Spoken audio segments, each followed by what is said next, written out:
Muslim mathematicians translated numerous texts from Greek scholars, such as Euclid and others, about geometry.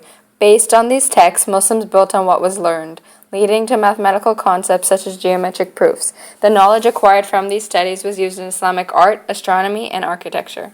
Algebra was developed by the Muslim mathematician Al-Khwarizmi. In his book Kitab al-Jabbar wal-Muqabbala, also known as the Book of Restoring and Balancing, Al-Khwarizmi outlines many of the algebraic processes we use today, such as completing the square and simplification of algebraic equations. Algebra was originally created to distribute inheritance in accordance with Islamic laws.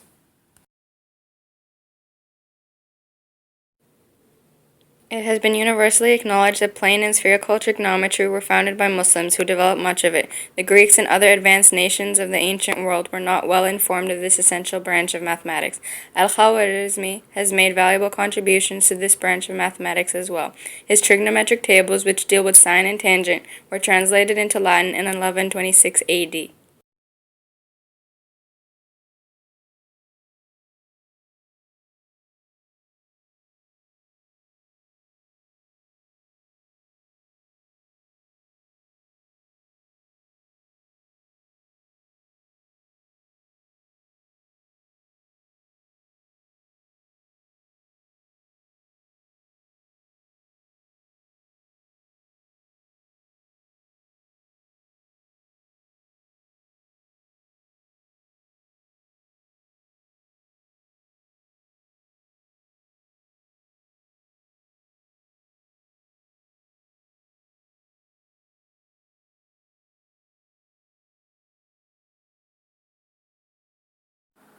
Abu al-Qasim al-Zahrawi was a well-known Muslim physician whose work had great influence in the field of medicine.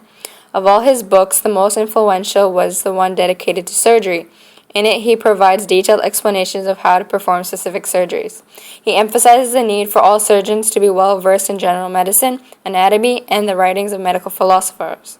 Al-Zahrawi pioneered many of the procedures and materials we use today in operating rooms. He was the first to use catgut, a thread made from the lining of intestines of animals, for internal stitches, so the need for a second surgery to remove stitches could be eliminated. His books also included instructions for how to perform mastectomies, set fractured bones, amputate limbs, and crush bladder stones, all of which were first during his time. Al-Zahrawi also invented several tools that we still use today for surgery, such as forceps, a surgical instrument that resembles a pair of tongs and can be used in surgeries, particularly childbirth, which drastically decreases the mortality rate of babies and mothers. He also created tongue depressants, hooks, and scissors for tonsillectomies and other procedures. He used local and oral anesthesia to reduce the pain experienced by patients in surgery. Although he had great knowledge and ability in the field of medicine, he always declined to do very risky or unknown operations that he felt would be physically and emotionally stressful for the patient. He considered human life very important, and that preserving it as long as possible was important as well. He set the precedent for effective and empathetic bedside manner.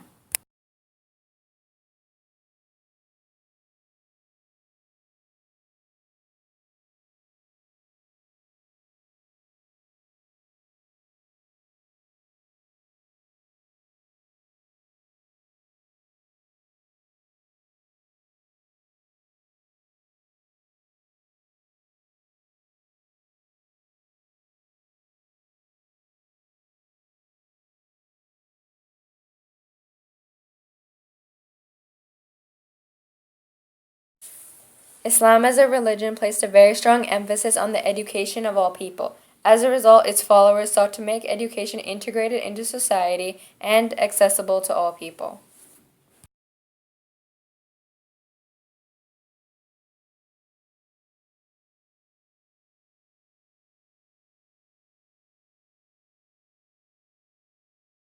Schools in the Islamic Empire started out quite informally. Most children would gather in a room attached to the masjid where resident scholars would teach students the basics: reading, writing, mathematics, Islamic studies, and Quran.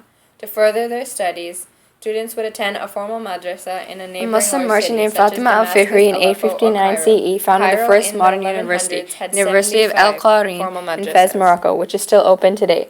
Al-Fihri was one of many women who took an active role in promoting and establishing education in the Muslim world. Formal madrasas are often considered some of the world's first modern universities. These madrasas, like universities today, had individual departments where professors specialized in specific fields. These madrasas had different tracks and concentrations that students could pick and study for a certain number of years. Most students at madrasas studied there for about 16 years, which was considered the time needed to fully understand a subject. When students completed their studies, they would receive an ijazah, a license that would certify that they had completed the program and now were qualified to teach it as well. An ijazah is similar to a diploma that one would receive from a higher educational institution today.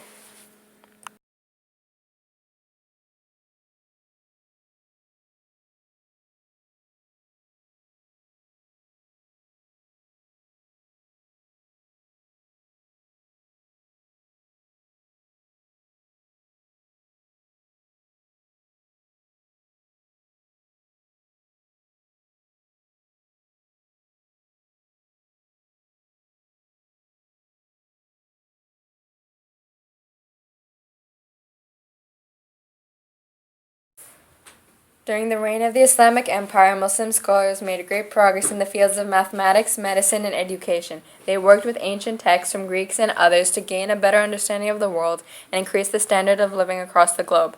However, this lesson only outlines some of the contributions Muslims made towards the advancement of global society. Other areas of contribution include astronomy, development of libraries, the arts, literature, alchemy, chemistry, and engineering. As seen in this lesson, the many accomplishments of the Islamic Empire serve as a foundation for much of what we have today.